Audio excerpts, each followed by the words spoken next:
zonas rurales, ¿no? Donde las características socioeconómicas son bajas, ¿no?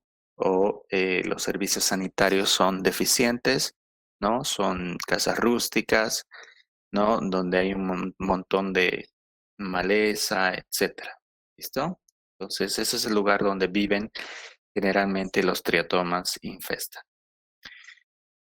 ¿Qué sucede en relación a la epidemiología? Esta enfermedad es propia de América del Sur o el continente americano, ¿ya? Se extiende desde Estados Unidos, ¿no? Hasta la punta, ¿no? Hasta Chile, Argentina. Todo el cono sur o el continente americano está infestado de el Chagas, ¿no? Entonces, todos estos países están reportando desde Texas, México, ¿no? Lo que es Venezuela, Perú, Bolivia, Chile, Argentina y obviamente el Brasil.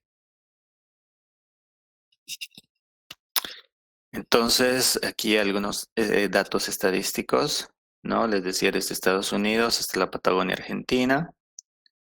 Existe más o menos 24 millones de personas infectadas. Antes, por ejemplo, antiguamente decían que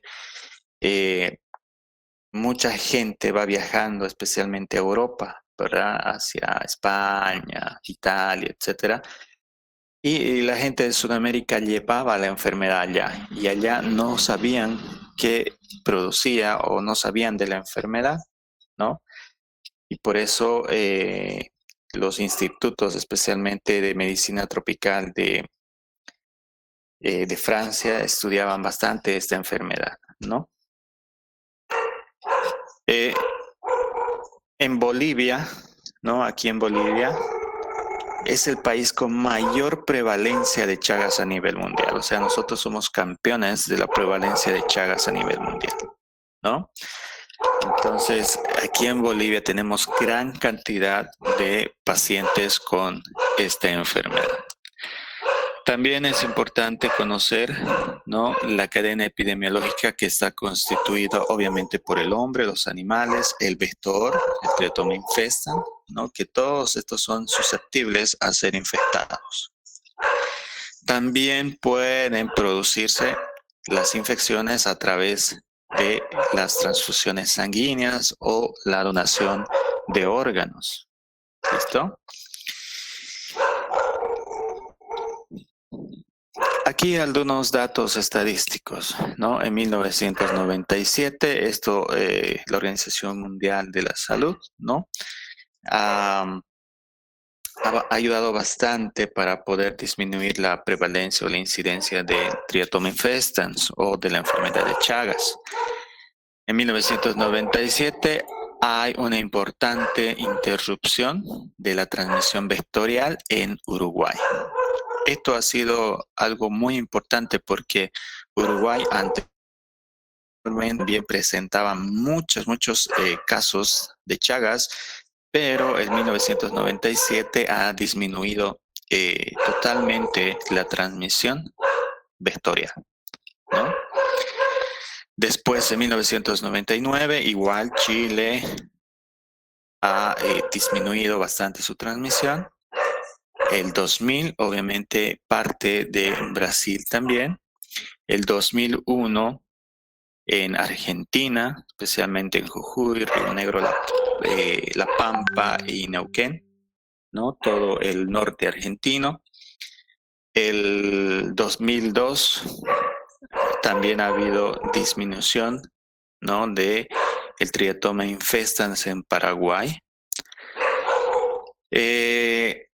También ha habido avances en Bolivia, ya, pero no han sido tan exitosos como en otros países, ¿no? Pero todavía se viene trabajando en relación a la contención, especialmente del triatoma infestans, ¿ya? De esa manera, pues se ha ido viniendo trabajando en este sentido para poder evitar, ¿no? Los contagios o la transmisión de la enfermedad de Chagas. Aquí está, por ejemplo, si bien en Bolivia se ha avanzado bastante, el 2003 86 municipios presentaban lo que es la enfermedad, ¿no? Y el 2015 ya solamente 39 municipios. Todos los que están con rojo son municipios donde hay la transmisión de la enfermedad de Chagas en Bolivia, especialmente aquellos departamentos o aquellas ciudades donde existen lugares o zonas templadas, poco cálidas, ¿no? O lo que llamamos nosotros los valles. Entonces están en La Paz, en Cochabamba, en Chuquisaca, obviamente también parte de Potosí y Tarija, ¿no? También lo que es Santa Cruz. Entonces, todo el problema de Chagas a nivel Bolivia está identificado en Chuquisaca, ¿ya? Especialmente aquí en Sucre. Bueno, también obviamente es un problema endémico en Bolivia, tenemos muchos casos. ¿Y qué pasa con Pando? Aquí está Pando, miren. No hay Chagas en Pando, no hay Chagas en Pando. ¿Será verdad? ¿Será que no existe Chagas en Pando? ¿Mm? Enseguida vamos a hablar de eso también. ¿Listo? En relación a esta enfermedad en Pando, generalmente conocíamos nosotros que las personas que vienen de estos lugares, por ejemplo, de Chuquisaca, Potosí, Cochabamba, etcétera, viajan a Pando y Pando es un lugar donde no solamente hay pandinos, sino hay de todo Bolivia, ¿no? Personas que vienen a trabajar, que vienen a hacer comercio, etcétera, de todo Bolivia. Entonces aquí hemos encontrado bastantes casos de Chagas, pero no son autóctonos, no son propios de Pando. ¿Listo? Pero ya desde hace unos 2 años atrás venimos nosotros Doctor, haciendo investigación, ¿sí? ¿es cierto que hubo un señor que se infectó por Filadelfia por comer majo a unos 2 años atrás?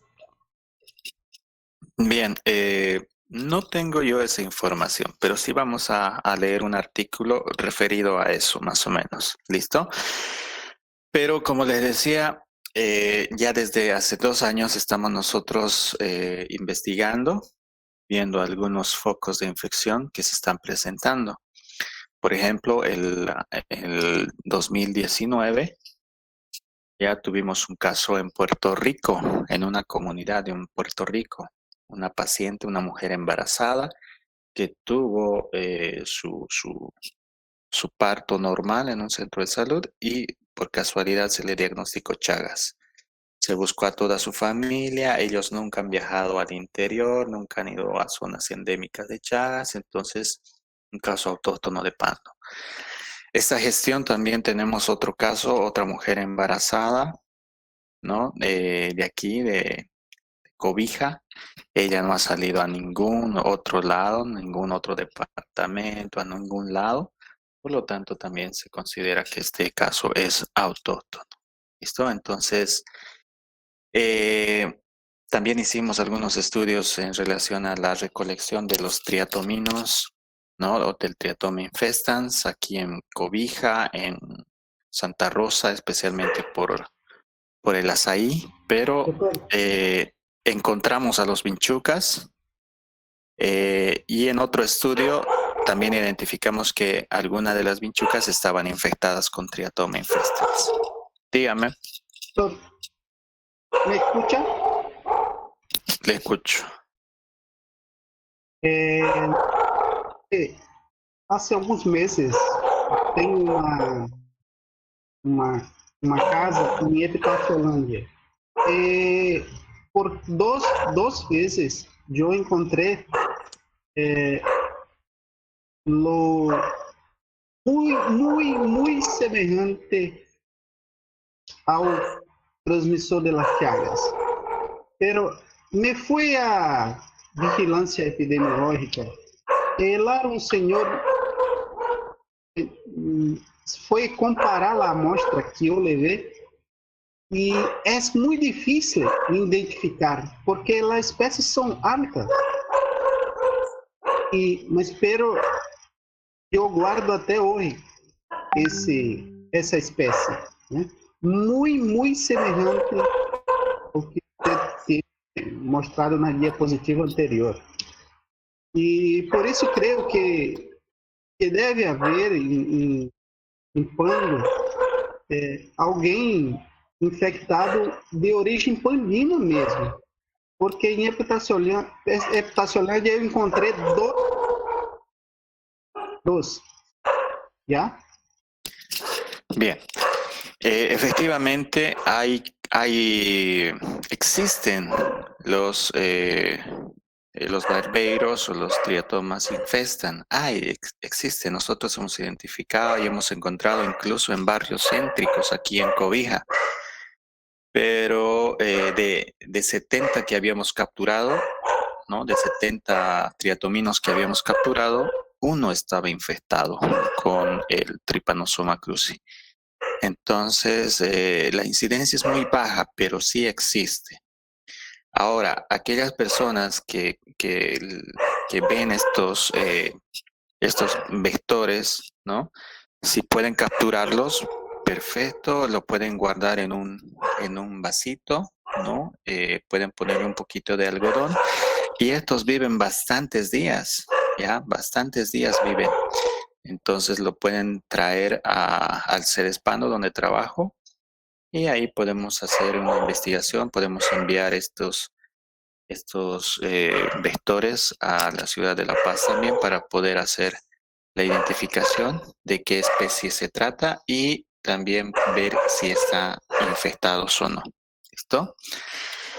Bueno, entonces ahora conozcamos un poquito sobre la morfología del tripomastigoto. Hemos visto de que estos son los vectores, ¿verdad? Este es el vector, este es el que transmite, pero también este es el parásito que va a estar presente o que va a ser el causante de la enfermedad de Chagas.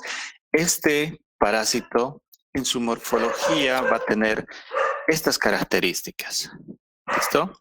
Un tripomastigoto que es una forma alargada, va a tener sus flagelos, ¿no?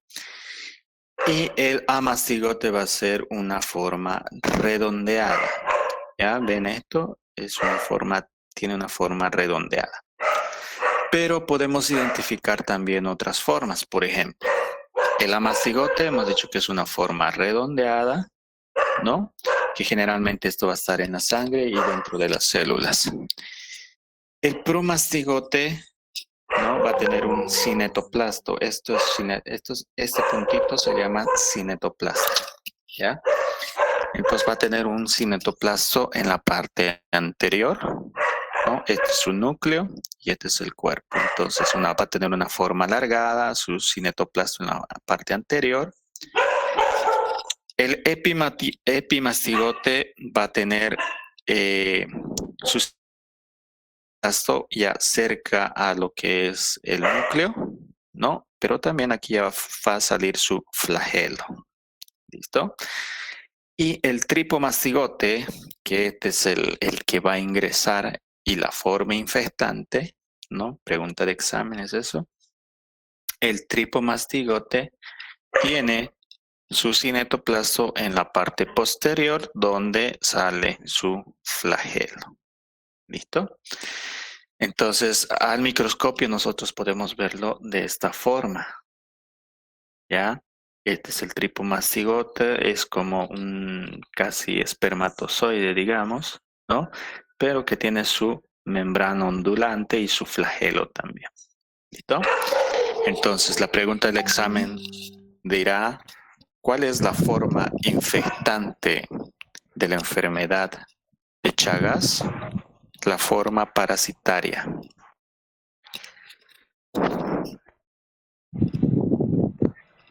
Bien. Entonces, ¿cómo se transmite? ¿Cómo llega a introducirse este parásito, ¿no? El tripomastigoto a nuestro organismo? Doctor, una pregunta. Sí. ¿Alguien está viendo la pantalla?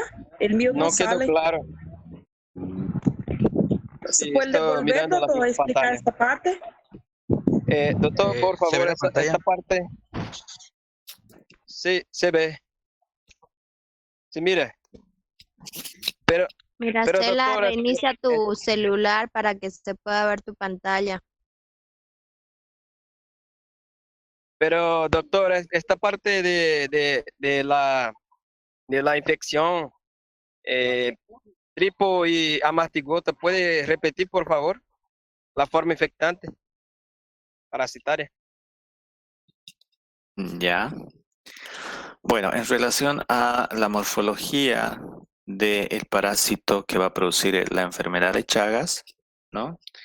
Va a tener 4 formas. Una forma amastigote, que es circular, ¿ya? Que esta se va a encontrar generalmente en sangre y la podemos identificar a través de gota gruesa. Y el tripomastigote, que va a ser la forma infectante, ¿ya? Esta va a ser la que va a infectar al humano, porque esta va a estar presente en el barbeiro o en el vector, ¿no? Y esta va a ser introducida a nuestro organismo. ¿Listo? Ahora sí, todos están viendo. Sí, doctor. Sí, doctor. A ver, Está vamos bien.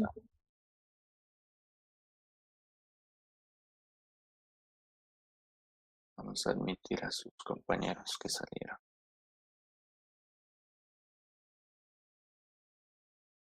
Bien.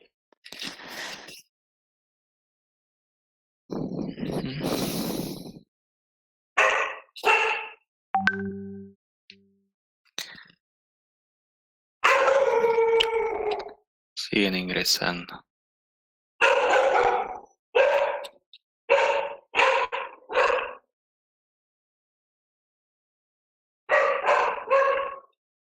Bien.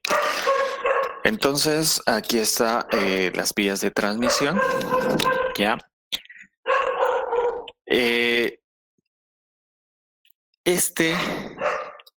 Este vector tiene que alimentarse de sangre, ¿ya? Para poder sobrevivir. Es hematófago, ¿listo? Por lo tanto, va a buscar las formas calientes, ¿ya? O los lugares calientes, les atrae los cuerpos calientes para poder alimentarse. Ellos se alimentan y se llenan de sangre y hacen sus deyecciones, ¿ya? Y en esas deyecciones vamos a encontrar a estas formas parasitarias, a los tripomastigotes, ¿ya? Van a estar en sus heces de los barbeiros, ¿listo? Entonces, las vías de infección van a ser la piel, las mucosas. Nosotros podemos introducirlos a través de la piel, podemos también introducirlos a través de la mucosa. Existe también la posibilidad de que pueda haber una infección transplacentaria, ¿no? Que puede ser congénito, a través de la transfusión o de trasplantes de la misma forma, aquellas sangre o órganos infectados. ¿Listo? Bien, entonces aquí estamos viendo ya el ciclo biológico de la enfermedad. ¿Listo? Esto quiero que me pongan un poquito de atención para saber cómo va a ser el ciclo de la enfermedad. Bien, aquí está el triatomino, ¿no? La vinchuca o el Triatoma infestans. Este es ¿cómo se llama esto? El tripomastigoto. Entonces, el tripomastigoto va a estar en el interior del vector. Al picar al humano, va a introducir tripomastigotos ya al humano. ¿Listo? Pero, como ya les decía, ellos solamente chupan la sangre, se llenan y hacen sus deyecciones. Y nosotros, ¿qué sucede cuando un mosquito nos pica? Inmediatamente nos rascamos, ¿verdad? Nos da un picazor, un escozor y vamos a rascar nosotros. Entonces, de la misma forma, ellos producen una lesión pequeña, ¿no? En el lugar donde ha infectado, pero también ponen sus heces, sus deyecciones, ponen ahí en el mismo lugar. Y nosotros somos los que introducimos estos parásitos a través de estas lesiones que ellos han producido, ¿ya? Ojo, ellos no pican y no introducen los tripomastigotos. ¿Listo? Son sus deyecciones que van a producir la infección, ¿ya? Entonces ellos pican, ¿no? Estos tripomastigotos pican, hacen sus deyecciones, sus heces, ¿ya? Y nosotros lo rascamos y lo introducimos dentro de nuestro organismo, ¿ya? Entonces la forma infectante de esta enfermedad son los tripomastigotos. ¿Listo? Estos tripomastigotos, ¿ya? Inmediatamente van a producir una inflamación en el lugar, por lo tanto, ¿no? Van a llamar a las células, aquellas células que nos defienden, ¿no? A las células dendríticas, a los macrófagos, etc. Y cuando los macrófagos ya los ingieren, ¿no? En su interior se van a ya producir o se van a formar los amastigotos, ¿vale? Es decir, van a perder su cola y estos se van a hacer redondeados, ¿no? Estos son los amastigotos. Estos amastigotos van a estar en las células, pero estas van a tener predilección por ir a los tejidos, especialmente el tejido nervioso y el tejido muscular. ¿Listo? Entonces van a producir allá una serie de alteraciones nerviosas especialmente. ¿Ok? Entonces estos amastigotos se van a multiplicar dentro de las células y estas células van a eclosionar, revientan y otra vez pasan al circuito de la sangre, ¿no? Estos amastigotos se van a multiplicar por fusión binaria. ¿Listo?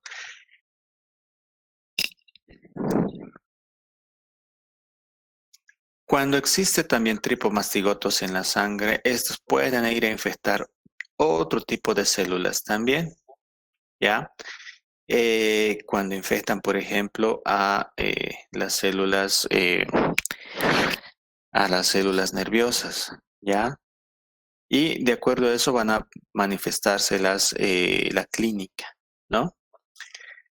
Los amastigotos intracelulares se van a transformar luego en tripomastigotos, ¿ya? O sea, están aquí dentro de la célula, revienta esto y se convierten en tripomastigotos, nuevamente.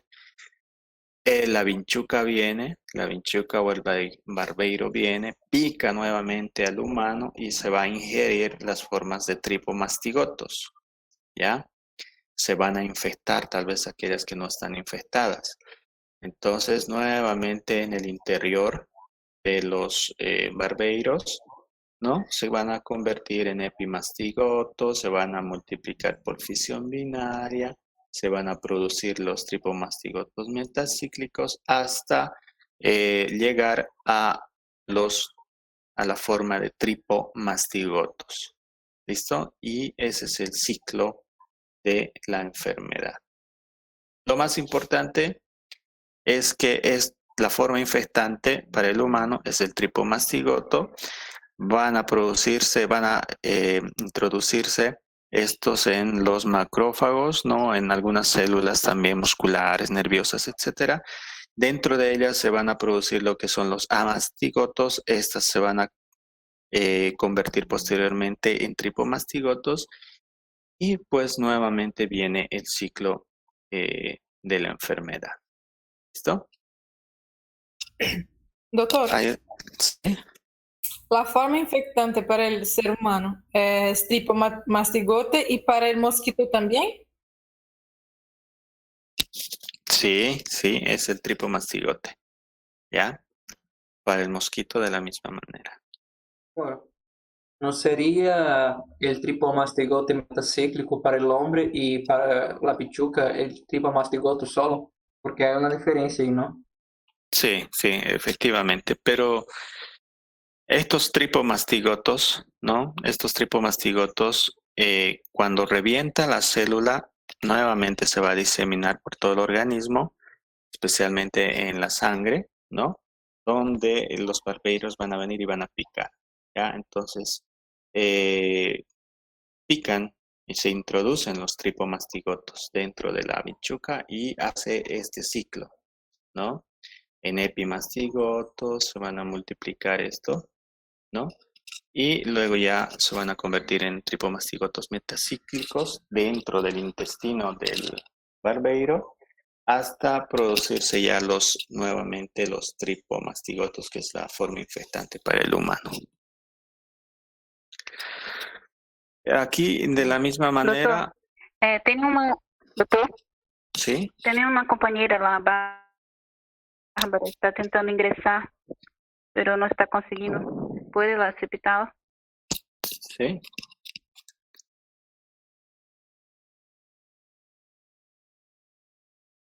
Ok, ya está. Gracias.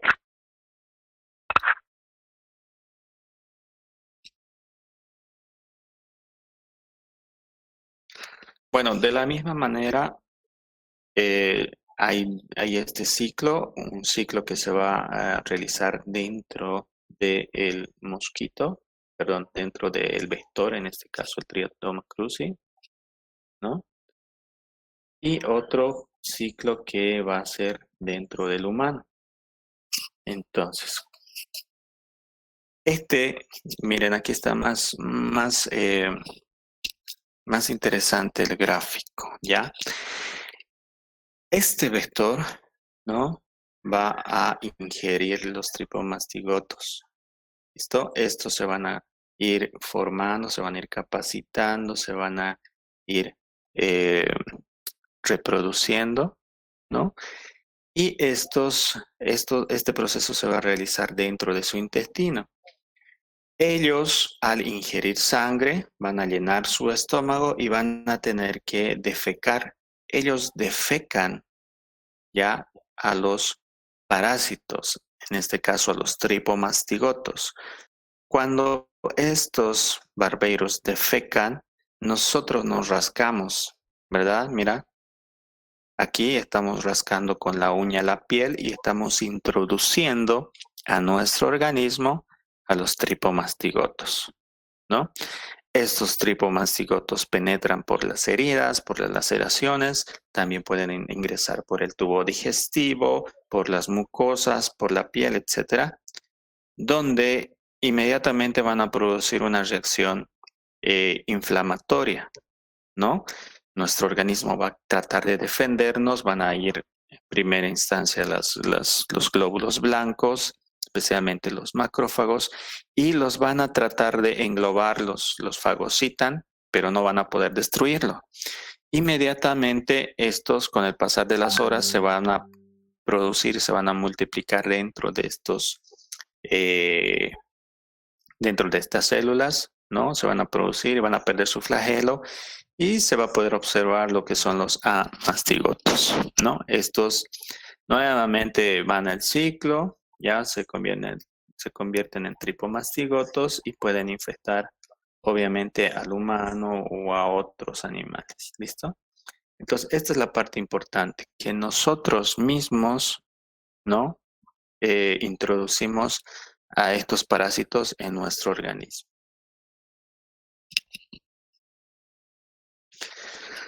Bueno, entonces ya sabemos que estos van a ser englobados y van a ser fagocitados por algunas células, ya especialmente los macrófagos, pero también se van a van a tener predilección por los fibroblastos, las células de Schwann, ¿no? los miocitos, especialmente aquellos estriados y lisos. ¿Dónde encontramos a los estriados y dónde encontramos a los lisos? También lo que es, pueden producir una lesión inflamatoria, algunos infiltrados, ya lo que se va a denominar chagoma. ¿Listo? Entonces, estas células van a ser las más afectadas por la infección de los tripomastigotos. En relación a, vamos a hablar un poquito de la patogenia, ¿ya? La patogenia va a tener, y esto es pregunta de examen, en la clínica vamos a poder diferenciar 3 fases, ¿ya? 3 fases. Esto es importante que sepan para poder diferenciar en qué fase está, ¿ya? Entonces van a existir 3 fases. Una aguda que va a ocurrir, ¿no? Inmediatamente después de la picadura de, después de la introducción de estos parásitos a nuestro organismo.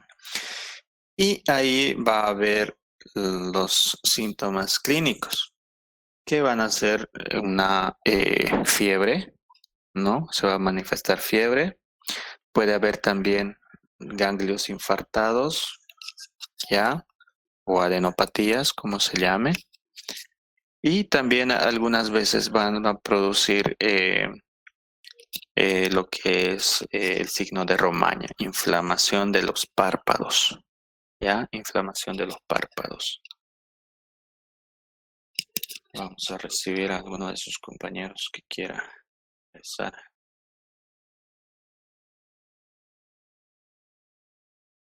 Doctor, una pregunta, ¿podría repetir las fases clínicas que podemos diferenciar? Bien.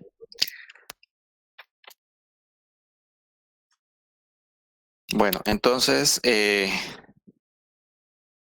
tenemos 3 fases, ¿ya? Son 3 fases que esto lo vamos a ver especialmente en la clínica. En relación a la patogenia tenemos que identificar 3 fases. Una fase aguda, una fase intermedia o latente, ¿no? Y una fase crónica, ¿ya? Entonces aquí está, por ejemplo, esta es la fase aguda. ¿Qué ocurre en la fase aguda? ¿No? Donde los amastigotes se van a reproducir dentro de los macrófagos, fibroblastos, células de Schwann y van a producir una inflamación, ¿no? Con una fiebre, con algunas manifestaciones clínicas. Vamos a tener también la segunda, que es la fase de latencia o una fase intermedia, donde se va a producir ya un tipo de respuesta inmune que va a provocar una disminución de la parasitemia, ¿no? Entonces, va a iniciar posterior a la fase aguda, va a terminar con los primeros síntomas de la fase crónica. Esto es importante, ¿no? ¿Cómo nosotros podemos decir que ya estamos en la fase de latencia? Cuando ya la fiebre no se ha pasado, cuando ya no tenemos ganglios, etcétera, ahí decimos que ya estamos ingresando a la fase de latencia. ¿Y cuándo vamos a decir que ya hemos pasado esa fase de latencia? Cuando ya tengamos manifestaciones crónicas, cuando haya problemas cardíacos, problemas abdominales, etcétera, ¿no? Y esta fase de latencia va a durar un aproximado de 10 años, ¿no? En cambio, la fase aguda dura entre 2 semanas aproximadamente. ¿Listo? También esta fase de latencia se va a caracterizar por ser asintomática, no vamos a sentir los síntomas, no vamos a saber ni siquiera que estamos infectados con estos parásitos. ¿Listo? ¿Y cuándo vamos a saber que ya estamos en la fase crónica? Cuando ya hay reducción de la parasitemia. En este caso ya los parásitos van a ser muy pocos, pero ya van a producir lesiones, especialmente en el corazón, ¿no? Y también en el tubo digestivo. ¿Listo? Enseguida vamos a ver la clínica. Entonces ya sabemos, la pregunta será en relación a las características clínicas de la enfermedad, ¿cuáles son las fases? Fase aguda, fase de latencia y una fase crónica. Ahora sí, en la fase de Chagas agudo, ¿no? Un periodo agudo, va a existir el signo de Romaña masa, ¿ya? Que no va a ser nada más que un complejo oftalmoganglionar, vale decir que los ganglios que están cerca de los ojos, ¿no? Se van a inflamar, obviamente, ¿por qué? Porque ahí están produciéndose lo que es un proceso inflamatorio, ¿no? Y por lo tanto, el párpado o los párpados se van a hinchar, se van a inflamar. ¿Listo? Puede también haber un poco de cardiomegalia. Puede existir incluso ya en una fase aguda, puede existir una meningoencefalitis o el hígado simplemente puede aumentar de tamaño. ¿Ya? Esto por el proceso inflamatorio. ¿Qué sucede en un periodo latente o en el periodo intermedio? Aquí, en esta fase hemos dicho que va a ser asintomático, puede durar 10 años y lo que vamos a ver es multiplicación intracelular del triatoma cruzi. Sin embargo, ya en un periodo crónico, ¿no? En un periodo crónico, ya observamos las manifestaciones cardíacas, especialmente cuando hay alteración del circuito cardíaco, ¿no? Puede producir arritmias, puede producir alteraciones cardíacas, especialmente en la conducción. Y también en el intestino, ¿no? Van a atacar a las células, especialmente de Schwann, etcétera, y van a ir produciendo lo que son las megalopatías, en este caso una cardiomegalia, una megaesófago o un megacolon. El megacolon es el que se manifiesta con más predominancia. Para que no se olviden, aquí está el signo de Romaña masa, el signo de Romaña, que generalmente va a ser unilateral. Casi no da, pocos casos hay en que se han dado en los dos párpados, ¿ya? Entonces, estas van a ser las manifestaciones clínicas agudas, ¿ya? Inmediatamente después que después de que el parásito ingrese, ¿no? Hay una inflamación y se va a manifestar por este signo, ¿ya? Este es el signo de Romaña, ¿listo? Pero vamos a tener también ya manifestaciones crónicas, ¿no? Cuando existe una cardiomegalia. ¿Por qué va a existir una cardiomegalia? Porque el corazón no está pudiendo cumplir su función, no bombea la suficiente cantidad de sangre, ¿no? ¿Por qué? Porque están alterados las transmisiones nerviosas, están infectados el músculo cardíaco, etcétera, y no va a poder cumplir su función. Entonces, va a tener que trabajar el doble este corazón para poder bombear la sangre. Y cuando uno trabaja el doble, cuando uno se esfuerza y quiere hacer más ejercicio, obviamente va a tener que aumentar su tamaño, ¿ya? ¿Qué sucede con el intestino? Miren, esto es un paciente, obviamente el paciente ya ha fallecido y se observa, miren, un megacolon, ¿no? Un megacolon.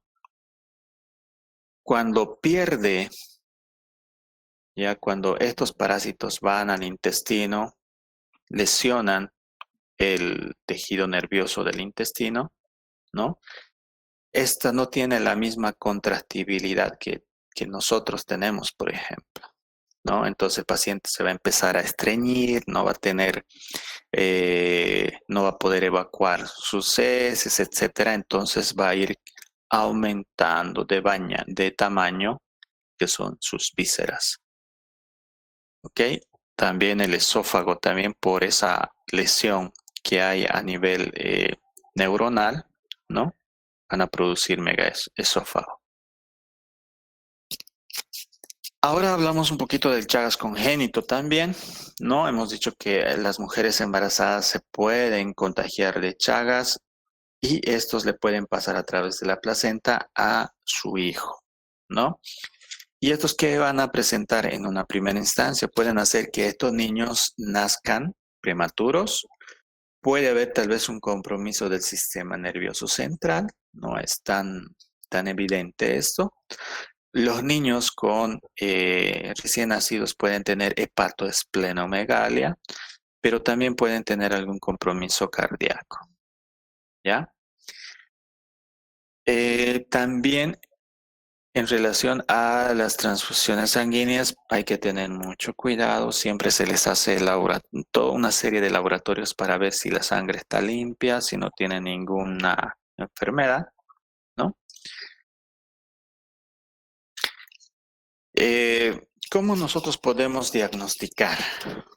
Nosotros ya sabemos, viene un paciente, ¿no? Un paciente de 2 añitos de edad, por ejemplo, que viene con todas las características clínicas, ¿ya? Que viene con fiebre, viene de un lugar endémico, por ejemplo, los valles de Cochabamba, este niño, tiene el signo de Romaña, ¿no? Y está un poquito mal, tiene fiebre. Entonces, sabiendo esos antecedentes, ya podemos identificar de que puede ser un Chagas, ¿no? Entonces nosotros vamos a pedir laboratorios para confirmar lo que es el Chagas. Entonces podemos hacer un examen en fresco, ya que es también la gota gruesa, la llamada gota gruesa, que es la misma para malaria. Se toma del dedo, ¿no? Una gotita, se extiende en el portaobjetos, se colorea con Giemsa y se observa al microscopio. En el microscopio nos va a mostrar lo que es las formas amastigotes, ¿ya? Vamos a identificar las formas amastigotes. ¿Listo? También se puede hacer un senocultivo, un hemocultivo, un senodiagnóstico, ¿ya? Pero lo que más nosotros pedimos para aquellas personas que ya tienen, que están en una fase latente o en una fase crónica, por ejemplo, ¿no? El examen en fresco ya no nos va a dar porque hemos dicho que cuando ya es crónica la enfermedad, los parásitos ya bajan, ya no es la misma cantidad. Cuando es agudo sí podemos encontrar altos parásitos, pero cuando es crónico ya no podemos observar muchos parásitos. Por lo tanto, el examen en fresco ya no nos va a servir, ¿no? Tenemos que pedir lo que son pruebas serológicas. En este caso podemos pedir lo que es el IFI, lo que es el HAI y lo que es el ELISA, ¿ya? ¿Cuál de estas nosotros podemos utilizar o podemos pedir más? ¿Cuál creen?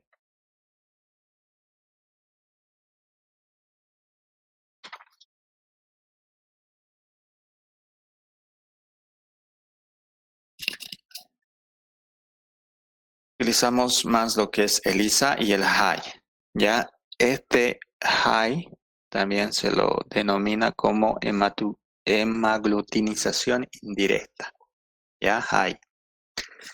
Podemos hacerle ELISA. Entonces nosotros, ejemplo, viene un paciente de 60 años de edad, ¿no? Que viene con problemas cardíacos. Él es también de lugares donde hay bastante Chagas. Entonces yo sospecho que puede ser Chagas, bien estreñido, etcétera, ¿no? Entonces, para confirmar si tiene Chagas, yo le pediré HAI o le pediré ELISA. ¿Listo? Entonces, esos son los diagnósticos de laboratorio que podemos pedir. Cuando es aguda la enfermedad, obviamente un examen en fresco o gota gruesa, ¿ya? Puede ser senodiagnóstico o hemocultivo, pero cuando ya es crónico o está en una etapa de latencia, podemos utilizar el IFI, el HAI o el ELISA. En relación al tratamiento, ¿ya?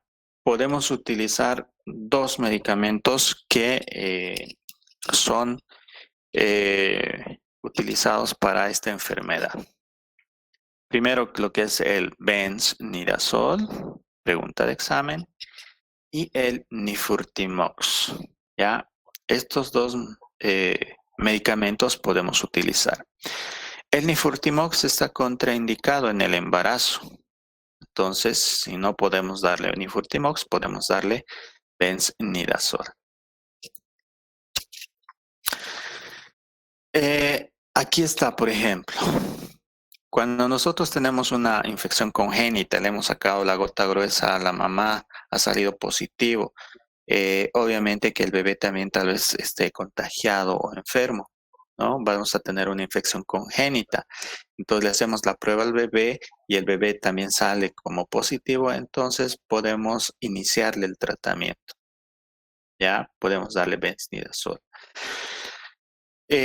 En las fases agudas, cuando vemos el signo de Romaña y la fiebre, todo aquello, le hacemos el diagnóstico, sale positivo, podemos iniciarle tratamiento.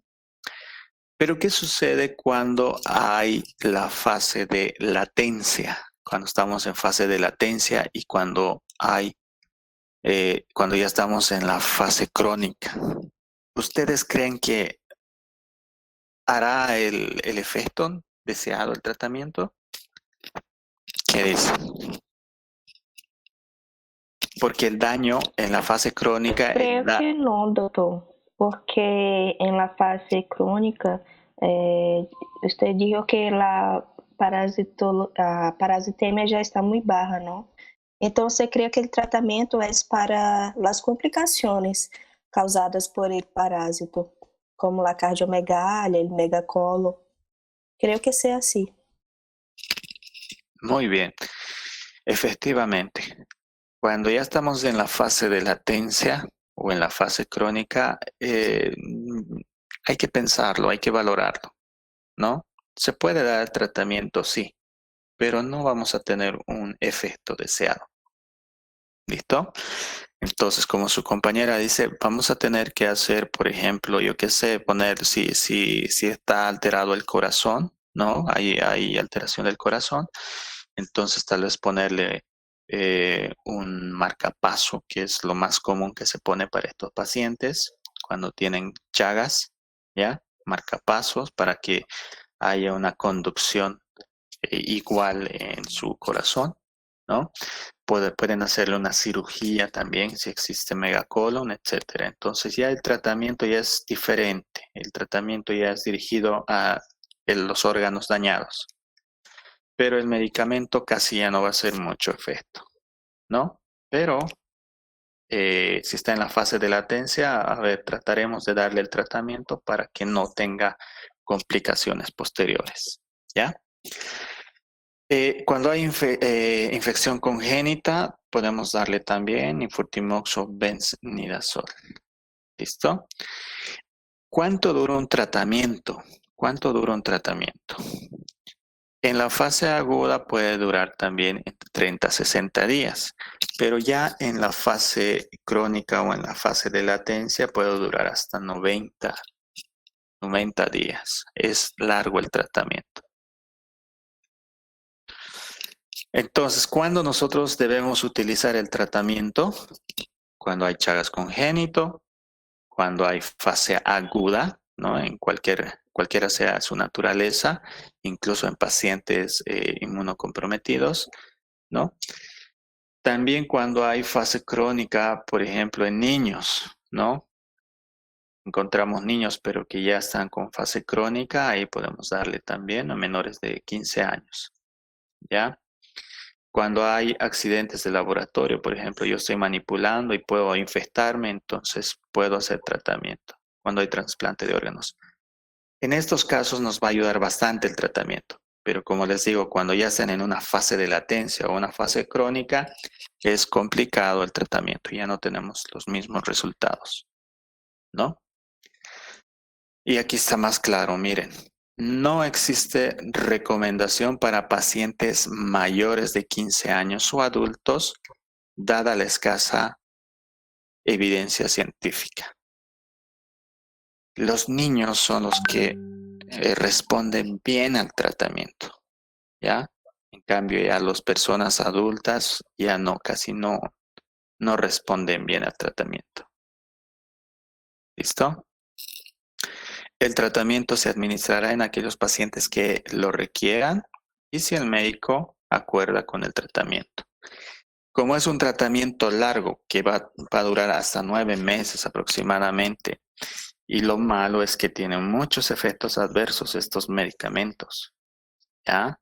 Tiene efectos adversos, entonces es como la tuberculosis, por ejemplo, un tratamiento largo y además te hace daño, es complicado el tratamiento, entonces yo tengo que acordar con mi paciente si va a hacer el tratamiento o no, porque no vamos a tener buenos resultados. ¿Listo? Doctor, ¿esto es relacionado a la fase aguda no, en la fase crónica o está relacionada a todas las fases? De no existe evidencia científica que el tratamiento farmacológico tiene un buen resultado a partir de los 15 años. Bien, para repetir nuevamente. En la enfermedad congénita de Chagas, en la fase aguda, ¿no? En niños y adolescentes menores de 15 años podemos administrar el tratamiento o cuando hay algunos accidentes laboratorio, quirúrgicos, etc. ¿Ya? Aquí, para que se les quede claro, en la enfermedad de Chagas congénita y en el Chagas agudo, ahí nos van a ayudar bastante el tratamiento. Pero ¿qué sucede en aquellos que ya están en la fase de latencia o en la fase crónica? Ya el tratamiento no les va a hacer mucho efecto. ¿Listo? Y los que responden muy bien al tratamiento son aquellos niños menores de 15 años. ¿Ya? En cambio, a los mayores de 15 años o adultos ya no responden bien al tratamiento. ¿Listo? Entonces, fase aguda, tratamiento. Fase latente o crónica, podemos dar, ya siempre y cuando los pacientes tengan esa necesidad o se comprometan a tomar su tratamiento. ¿Listo? Gracias, doctor. Bien, entonces tenemos que iniciar el tratamiento a dosis bajas, ¿ya?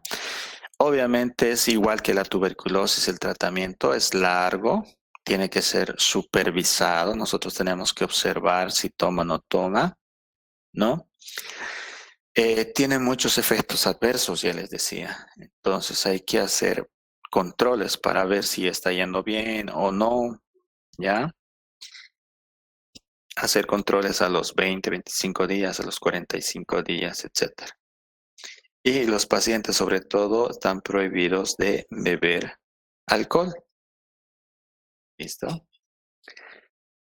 En las mujeres en edad fértil, obviamente hay que orientarles en la contracepción también, ¿no? Para que no se embaracen durante el tratamiento, porque puede producirles malformación, porque son teratogénicos, ¿ya? Estos medicamentos. No se debe dar tratamiento en mujeres embarazadas, ojo, ¿ya? Para administrar tratamiento, también es importante buscar, como decía su compañero, tenemos que buscar alrededor de su casa o alrededor de los vecinos si existe también los triatominos, ¿no? En esos lugares donde donde tenemos pacientes positivos. ¿Listo? Y ¿cuándo vamos a decir que ya está curado? Cuando ya negativizan los estudios parasitológicos. Ya no vemos al microscopio, ya no sale altas valores de IFI ya no observamos también lo que es la inmunoglobulina M, etcétera. Entonces ahí ya podemos ver de qué está curando este paciente o está sanando, ¿no? El tratamiento es obligatorio para la transmisión vertical, quiere decir que a todos los niños que nacen o que sus madres son chagásicas, a los niños también hay que hacerles la prueba y darles tratamiento.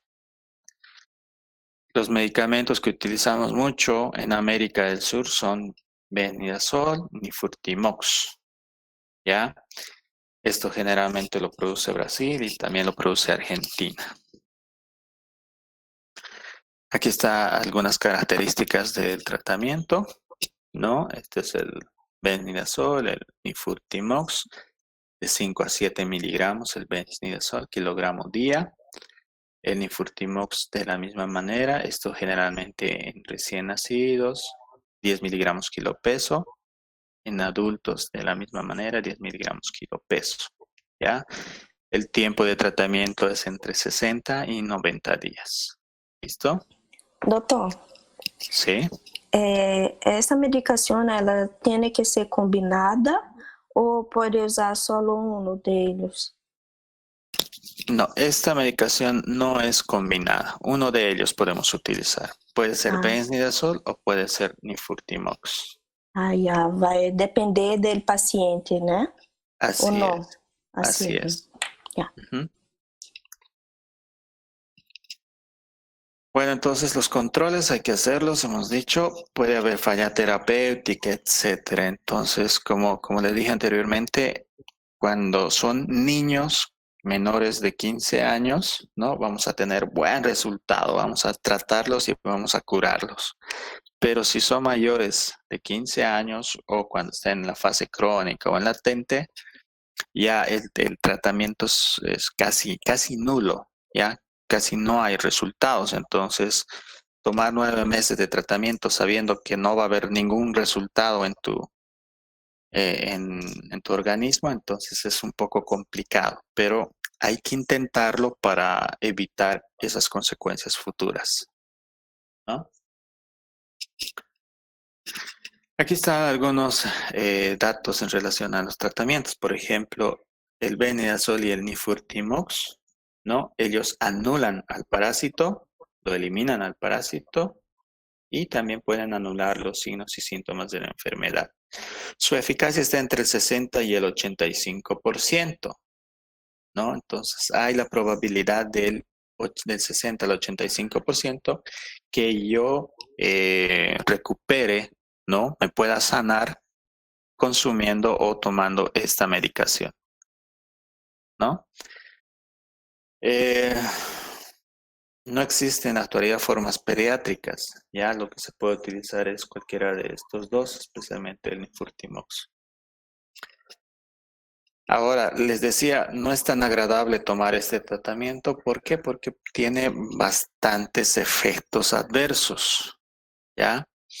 De todos los pacientes que consumen o toman esta medicación, casi un 45% de ellos llega a presentar manifestaciones clínicas. Cefalea y puede haber exantemas, ¿no? Como un prurito, como un rash alérgico les puede producir, ¿no? Les puede producir prurito. En las noches empiezan a rascarse estos pacientes. También producen alteraciones gastrointestinales. Esto les da diarrea a algunos, otros les da estreñimiento.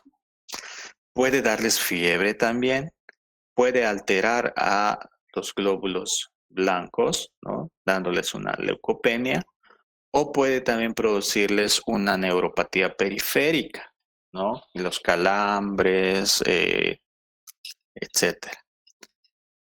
También estos pacientes no van a tener apetito, no van a poder trabajar, van a estar decaídos, etcétera.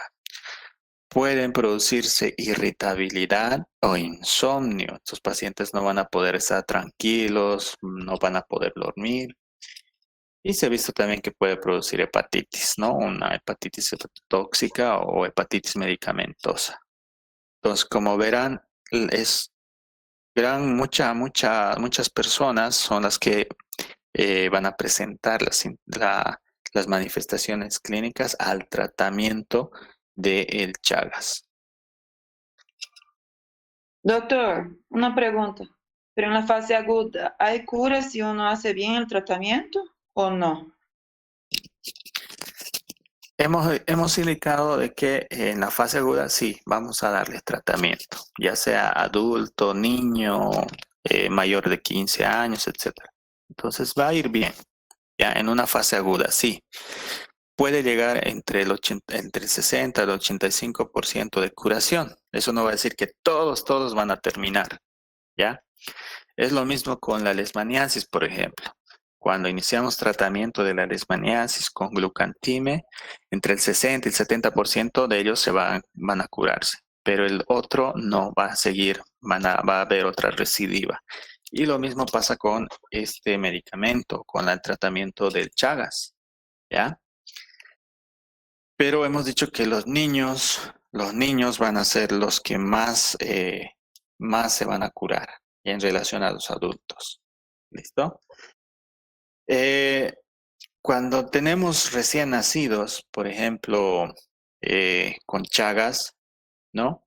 Ellos van a ser asintomáticos, casi en su mayoría no van a presentar manifestaciones clínicas. Solamente por hallazgos casuales es de donde nosotros podemos identificar que esta mamá ha tenido Chagas y el bebé posiblemente tenga Chagas. A veces se adelantan sus partos y nacen niños pequeños, ¿no? O a término.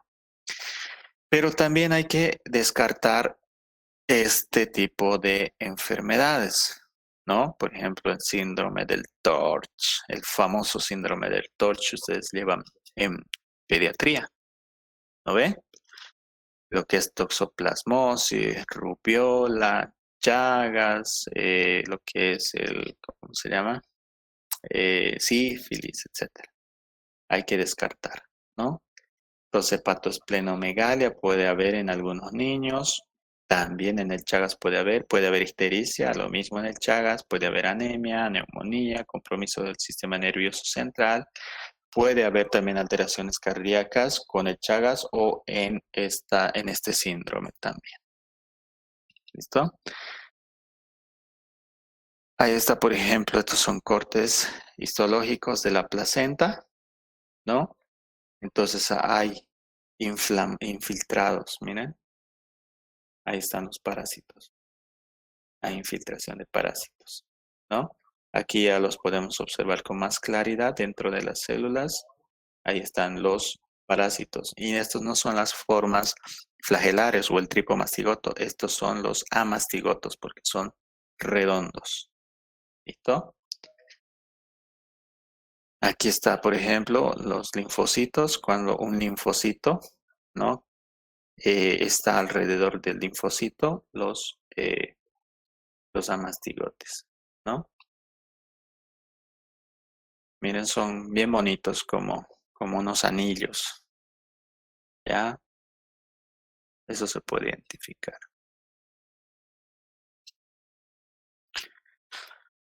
Bueno, entonces, aquí está también algún algoritmo, por ejemplo, para las embarazaditas, ¿no?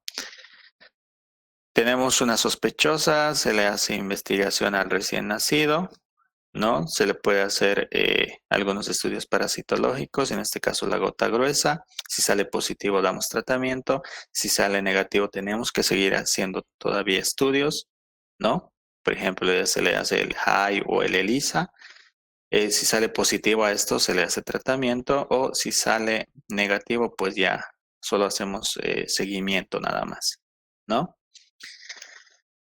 Cuando sale negativo también la serología, ya podemos ponerle fin a este estudio, ¿no? Podemos hacerle también algunos controles, ya serología a los 9, 12 meses, etcétera, para ver si estos pacientes no positivizan posteriormente. Hay medicamentos también que son utilizados, pero esto no está dentro de los protocolos.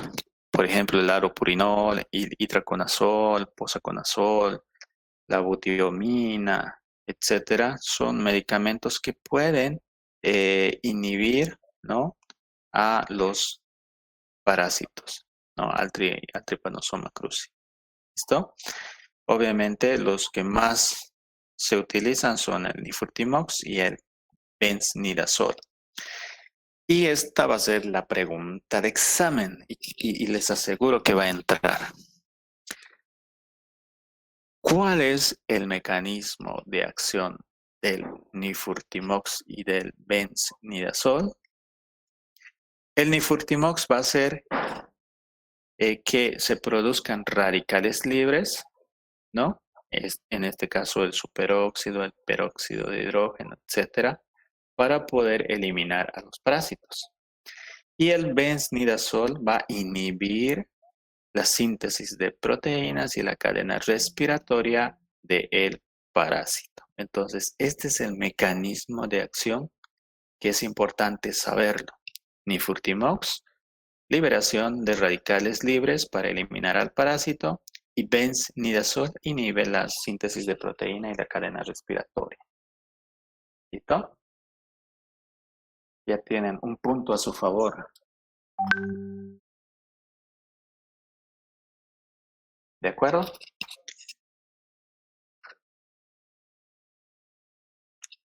Ahí están los medicamentos, los más utilizados, nifurtimox, benznidazol, ¿no? Y también los que los fabrican, Bayer, Lampin, ¿no? Ruchagan, estos por ejemplo, Roche, Argentino, etc.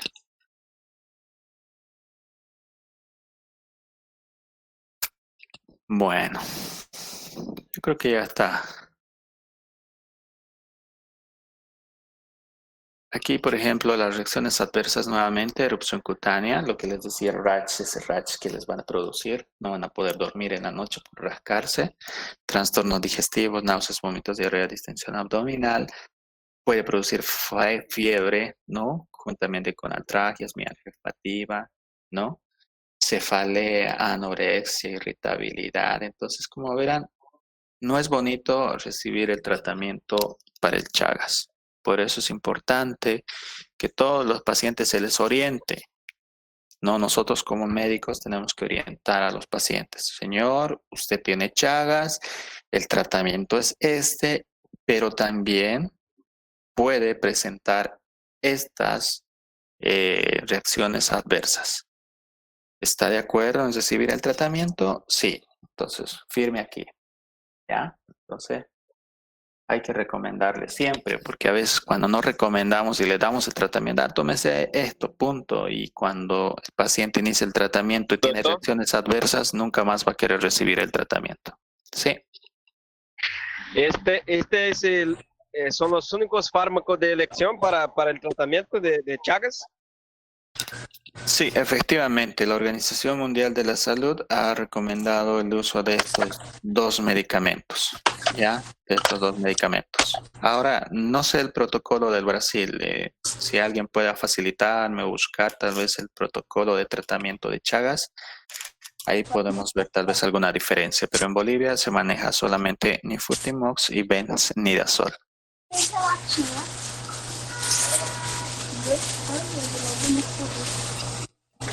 Doctor. Bien, sí. Doctor, ¿y qué criterio uno usa para elegir uno o el otro? ¿O uno prueba con uno y con otro? ¿Cómo es? Bien, nosotros podemos utilizar cualquiera de estos medicamentos, ¿ya? Obviamente no vamos a poder utilizar, por ejemplo,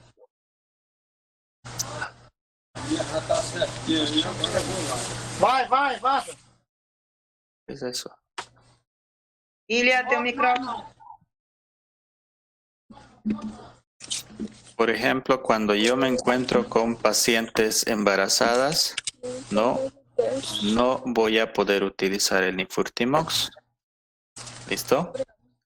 Pacientes embarazadas. Entonces le daré benznidazol. ¿Ya? En pediátricos, en niños pequeños, puedo utilizar ambos. No hay problema. ¿Ya? Ambos puedo utilizar. ¿Listo? Doctor, por favor. Hola, ¿sí? Entonces, solo para aclarar, la forma infectante del tripanosoma para el humano es el tripomastigoto. Sí, efectivamente, el tripomastigoto, forma infectante. Vaya, gracias. Bueno, entonces,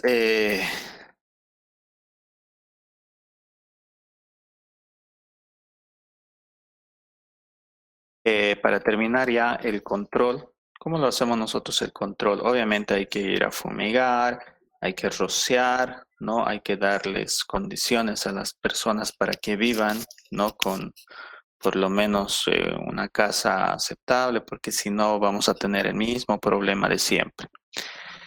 ¿Listo? Nosotros hemos encontrado bastantes los Triatoma cruzi, ¿no? Las vinchucas o los barberos en las plantas, especialmente en las palmeras, aquí en la Amazonía. Entonces, hay que tener mucho cuidado también con los frutos que se comen. Lo ideal es lavarlo, ¿verdad? Hacerlo hervir, etc.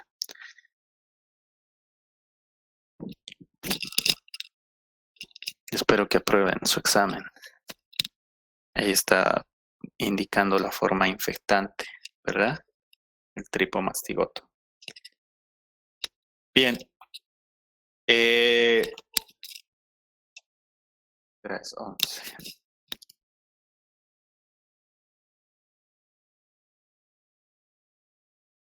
Vamos a hacer una lectura especialmente de un artículo y vamos a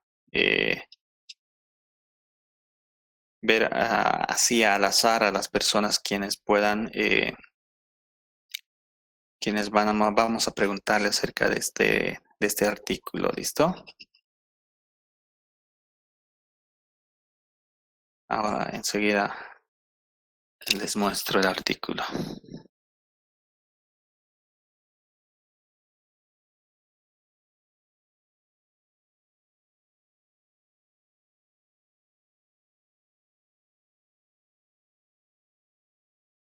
En octubre de 2010, en la región de Guayamirín, Beni, Bolivia, se observó muestras de gota gruesa y frotis con presencia de formas flagelares compatibles con Trypanosoma cruzi. El laboratorio de parasitología del INLASA, mediante pruebas directas, frotis, gota gruesa y micrométodo variedad INLASA, y pruebas indirectas confirmó la presencia de 14 personas infectadas con Trypanosoma cruzi. En el seguimiento epidemiológico se pudo determinar que todos los casos tuvieron como vía de ingreso la vía oral, a través del consumo de jugo a partir de la fruta del majo, procedente de la Amazonía, región selvática de Guayaramerín, Beni. ¿Digo? Adelante. El seguimiento realizado a todos los casos pudo observar que al inicio de la infección presentaron alta parasitemia, fiebre, linfocitosis, transaminasas elevadas, correspondiendo a un perfil clínico característico de una infección aguda por Trypanosoma cruzi. Se realizó también el aislamiento de los parásitos en cultivo in vitro para posteriormente identificar la especie de Trypanosoma cruzi presente. Hay palabras claves: transmisión oral, caso agudo y Trypanosoma cruzi. Bien. Muy bien. Aquí está, por ejemplo, Doctor, sí. una preguntita. Por ejemplo, el mismo vector que es en el llano, el transmisor, ¿puede ser aquí en la Amazonía? Efectivamente, sí. Hay diferentes especies, ya hay diferentes especies de acuerdo a la localidad, ¿no? De acuerdo a la temperatura, etcétera. Lo que nosotros tenemos se llaman los Rhodnius robustus, que son los que nosotros encontramos aquí, ¿ya? Los Rhodnius robustus.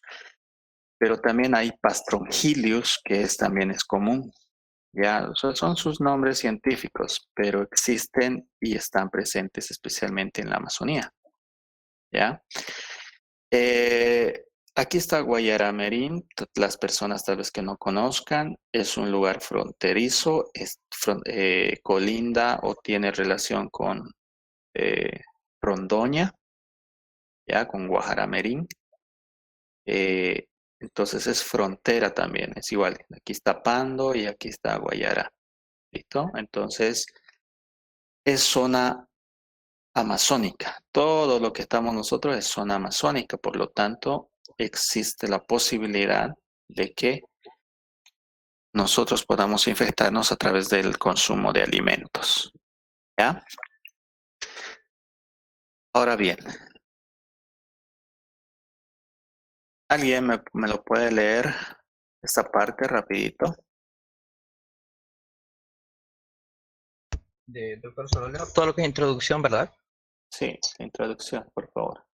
Ok, dice, la enfermedad de Chagas en el hombre se desarrolla por la presencia del parásito Trypanosoma cruzi, el cual en sus fases agudas y crónicas apunta con mayor frecuencia a un órgano blanco como el corazón, desarrollándose una entidad de curso debilitante al afectar el funcionamiento cardíaco, con el consiguiente alto impacto en el desarrollo social y económico de los pacientes.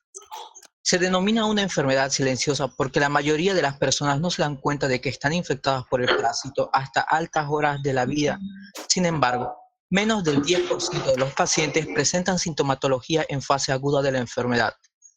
La enfermedad de Chagas tiene varios mecanismos de transmisión al hombre, además del vectorial, como son transfuncional, congénito, por trasplantes de órganos, por vía oral o por accidentes en laboratorio.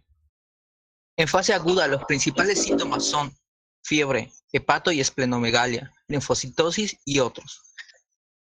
A pesar de los intentos para erradicar el insecto vector en los últimos años, la enfermedad aún afecta a más de 8 millones de personas en América Latina y 75 millones de personas están en riesgo de infección.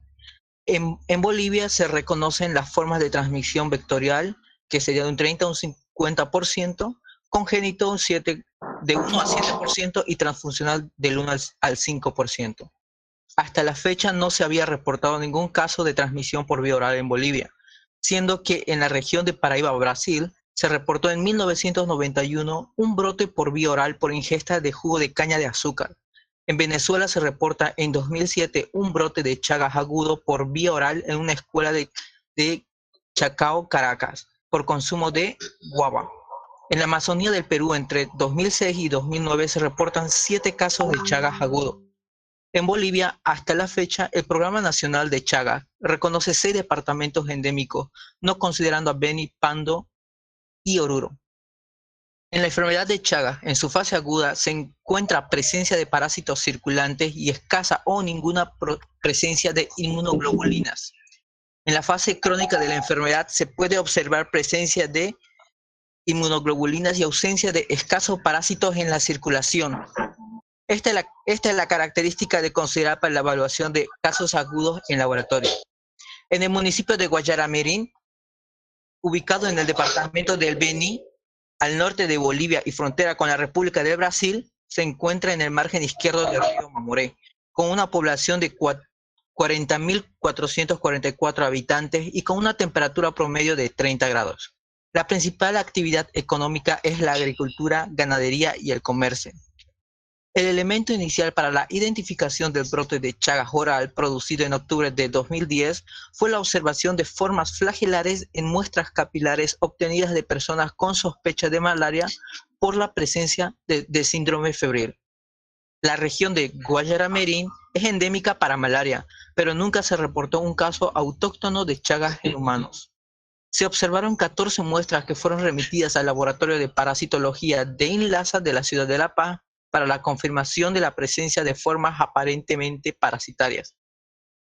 En las primeras muestras se observó presencia de formas promastigotes de Trypanosoma cruzi mediante técnicas directas, gota gruesa, frotis y microhematocrito variedad INLASA, a partir de sangre venosa con EDTA. El objetivo de este estudio fue confirmar y determinar el origen de la transmisión del brote de Chagas agudo ocurrido en la Amazonía de Bolivia. ¿Continúo, doctor? Sí, a ver, vamos. Bueno. Material y método. Inicialmente en el municipio de Guayaramerín, Beni, se analizó la sangre de personas con estado febril y sospecha de malaria. Se tomó muestra de gota gruesa y frotis a todos los casos. Ante la observación de estructuras morfológicas extrañas, se realizó una toma de muestra de sangre periférica con EDTA y se enviaron las muestras al laboratorio de parasitología del INLASA en la ciudad de La Paz. Se recibieron muestras de pacientes con síndrome febril inicial para la determinación por técnicas directas e indirectas de la infección por Trypanosoma cruzi. Se procedió a la observación microscópica de las láminas y a la realización de un microhematocrito a partir de la sangre periférica. Se utilizaron inicialmente 2 pruebas serológicas a partir de plasma sanguíneo, que será la hemoaglutinación indirecta y ELISA recombinante. Posteriormente se realizó seguimiento mediante PCR, biología molecular e inmunofluorescencia indirecta, con reactivos propios del laboratorio de parasitología del INLASA. Una vez confirmada la presencia de Trypanosoma cruzi, se llevó adelante una misión de investigación de brote con características epidemiológicas, entomológicas y parasitológicas de la región. Se realizó tamizaje serológico en la población de sospecha. Se buscó a todos los casos confirmados para recopilar información clínica y las variables comunes para determinar el origen del brote. Resultados. Ok. De 14 casos estudiados, los 14 fueron positivos en gota gruesa, que se puede observar en la figura 2, y micrométodo variedad INLASA. En la primera muestra serológica se comenzó a observar en 6 casos presencia de anticuerpos tipo IgG y para PCR las 14 dieron presencias de DNA de Trypanosoma cruzi, que se puede observar en la tabla 1. Se tomaron 2 muestras seguidas a los pacientes y se constató un aumento de los títulos de lo que sería inmunoglobulina G, lo cual es típico de infección aguda reciente. En las observaciones clínicas, 14 de 14 presentaron síndrome febril mayor a 38 grados Celsius. 10 de 13 presentaron linfocitosis. 11 de 13 presentaron transaminasas elevadas. 11 de 13 bilirrubina elevada. Este perfil lipídico es característico de la enfermedad de Chagas agudo. Ahí podemos ver el cuadro de signos y síntomas. Y dice, para el diseño epidemiológico del brote fue analizado el lugar donde residen los casos, encontrando una distribución muy distante entre familias, que se puede observar en el gráfico 1. La familia A se encuentra en una zona periurbana de la ciudad con características de monte y cosecha la fruta de majo para la producción y venta de jugo de la mencionada fruta. Las familias B, C y D consumen el jugo de majo proveniente de la familia A y la familia E consume el jugo, pero también lo producen a partir de un área colindante con la de la familia A con características de monte. Se puede observar que la distribución de jugo de majo no fue solo por venta, sino que ocurrió sin que exista contacto directo como ocurre con la familia A y C, porque si bien la familia A produce el jugo, no le vende directamente a la familia C. Esta familia lo adquiere por una invitación de la familia B que sí le compró el jugo a la familia A, que se puede observar en el gráfico 2. Estos hechos de distribución del jugo marcan el camino recorrido del Trypanosoma cruzi para conseguir infectar a la familia y producir un brote epidemiológico de Chagas. No se han encontrado vectores en casas de los pacientes.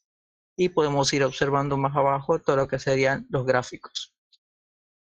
Y llegamos a la discusión, donde dice, se evidencia una exposición a una fuente común, en este caso la fruta, que sería el majo, la cual se cosecha en el monte de diversos árboles y luego rudimentariamente se elabora un jugo de consumo local sin cocinar y luego de triturar. Se observan en 14 casos una parasitemia detectable, compatible con una infección aguda por Trypanosoma cruzi. La fecha estimada de la infección, según el perfil laboratorial, clínico y epidemiológico, sería entre el 15 de septiembre y el 5 de octubre, dependiendo de los casos. De 14 de 16 presentaron fiebre, 10 de 13 presentan linfocitosis, 11 de 13 presentan transaminasas elevadas, 11 de 13 presentan bilirrubina elevada. El perfil clínico es característico de una enfermedad de Chagas aguda.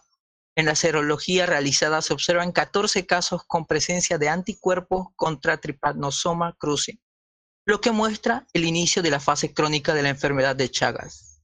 La elevación de los títulos de inmunoglobulina G que se observó es típica de la fase aguda, pasando por la cronicidad de la enfermedad. La determinación por biología molecular PCR determina presencia de DNA de Trypanosoma cruzi en 14 casos.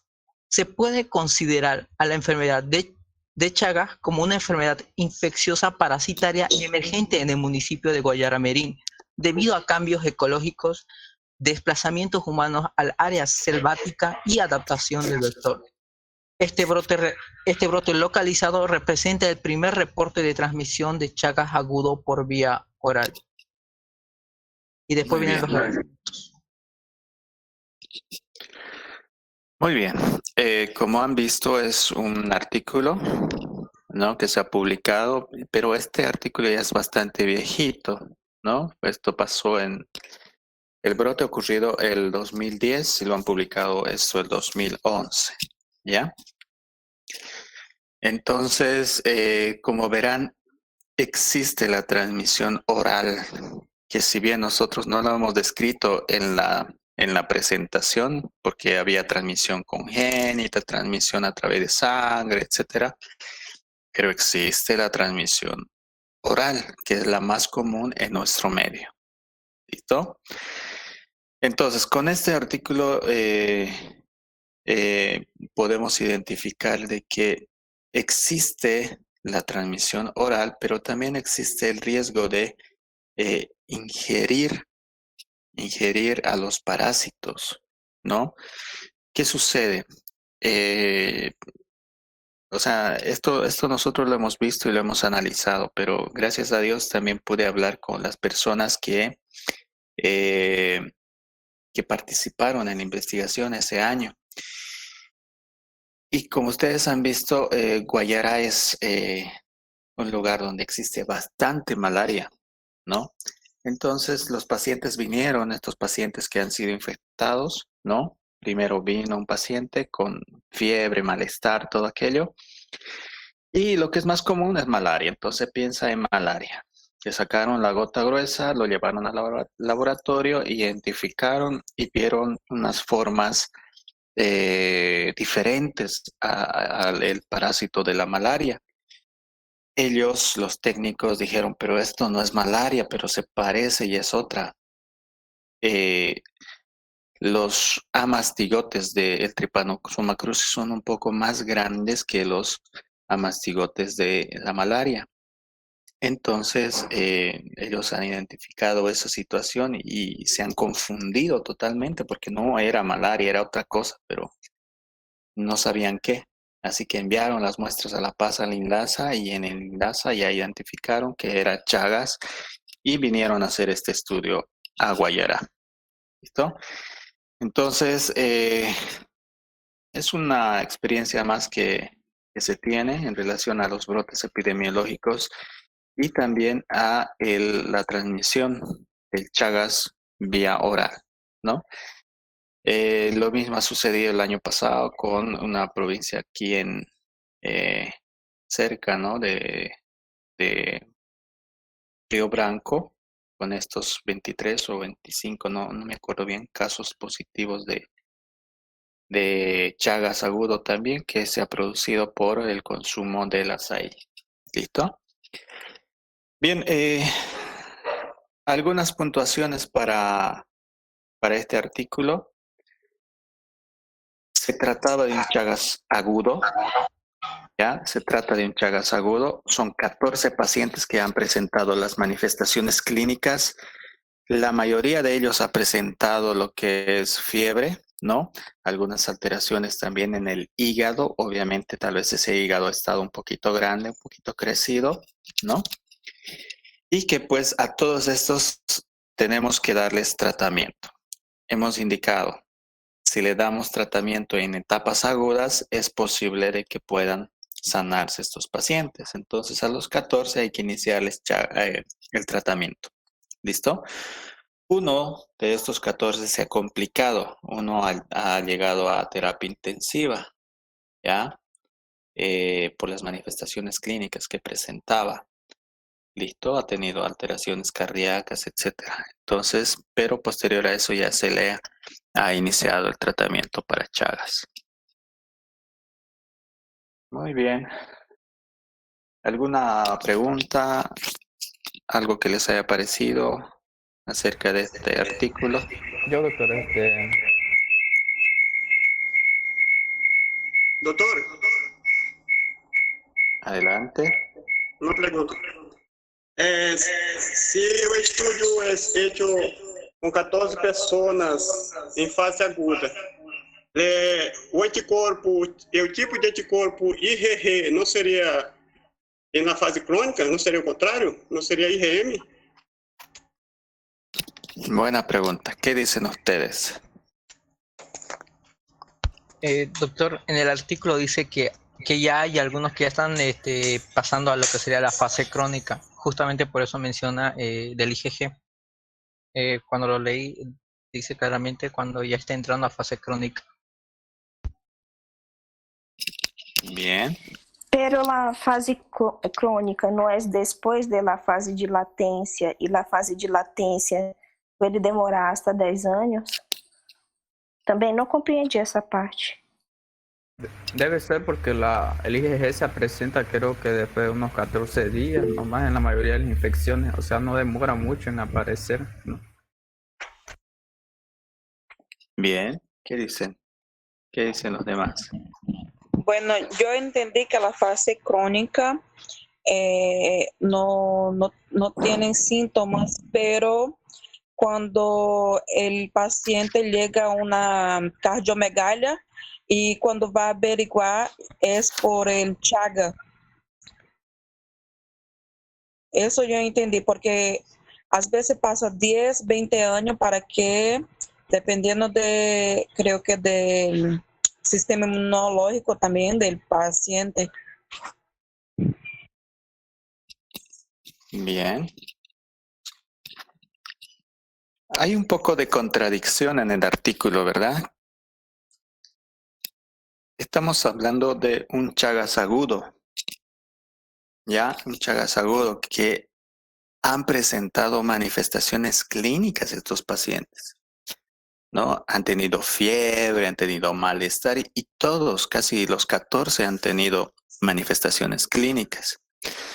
Entonces, eso estamos hablando de un Chagas agudo y no tenemos por qué mezclar con un Chagas crónico, ya porque hemos indicado que el Chagas crónico puede presentarse de aquí a unos 10 años, ¿no? Primero tiene que venir la fase de latencia y luego de ahí recién ya un Chagas crónico. Un Chagas crónico vamos a identificar cuando nosotros ya vamos a presentar lo que es la cardiomegalia, lo que es las arritmias cardíacas, lo que es el megacolon, megaesófago, todo aquello. Entonces, hay un poco de contradicción justamente eso de las pruebas laboratoriales que nos muestran un Chagas agudo, pero también entrando un Chagas crónico no tiene coherencia, ¿verdad? ¿Están de acuerdo?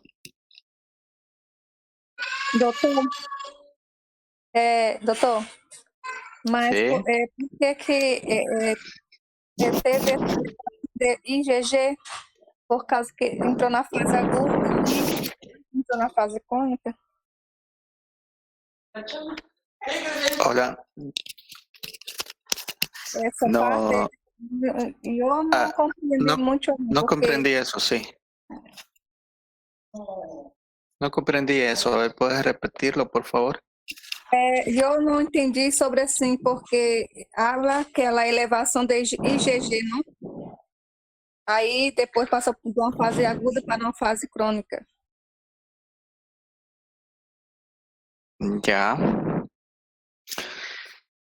Bueno, en relación a la IgG y a la IgM, obviamente cuando nosotros hacemos las pruebas moleculares, en este caso el ELISA, sale IgG o IgM positivo. Lo mismo sucede con las otras enfermedades, ¿no? La IgM nos ayuda a decir que es agudo y la IgG ya es un poco más viejita la enfermedad, más crónica. Entonces, cuando estamos hablando del Chagas, seguramente han encontrado IgG porque ya ha habido por lo menos más de 2 semanas que estos pacientes ya han estado con los síntomas.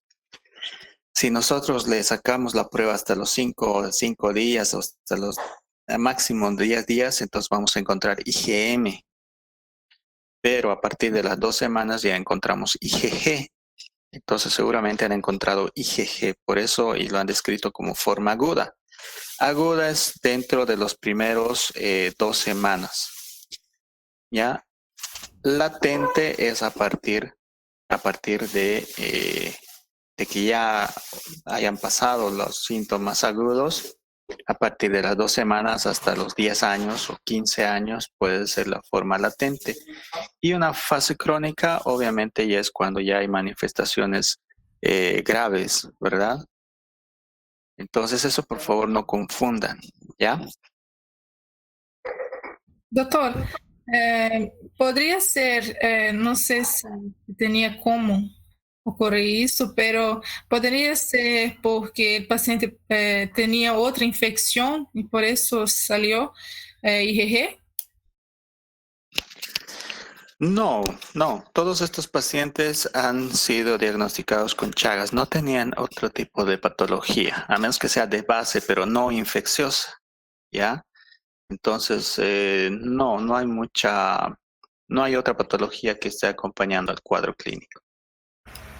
Doctor, y esa forma así de vía oral, ¿cómo es que va a ingresar la sangre? O sea, si es por medio de la mucosa o si eso parásito va a resistir al jugo gástrico. O sea, no entendí cómo es que ingresa por vía oral, digamos, va a ingresar al torrente sanguíneo o no es necesario. O cómo va a resistir la barrera, ¿no? Como el jugo gástrico. O creo que es necesario que haya una lesión, tal vez de una úlcera, no sé, por el tracto gástrico, ahí recién ingresa una lesión bucal. ¿Se sabe eso, doctor? ¿Cómo es que ingresa por vía oral? Bien, obviamente es de que nosotros al ingerir, y si no lavamos bien las cosas, en este caso el jugo de majo o el azaí, no lo lavamos, no lo procesamos bien, no lo desinfectamos con hipoclorito, con agua hervida, por ejemplo, entonces vamos a nosotros ingerir las heces de las vinchucas o de los barberos, las heces. Dentro de estas heces están los parásitos, en este caso el tripomastigoto. Estos tripomastigotos ingresan y penetran la mucosa, ya penetran la mucosa y van a producir entonces la infección. No está bien descrito cómo es el mecanismo de penetración, porque no nos olvidemos que necesitan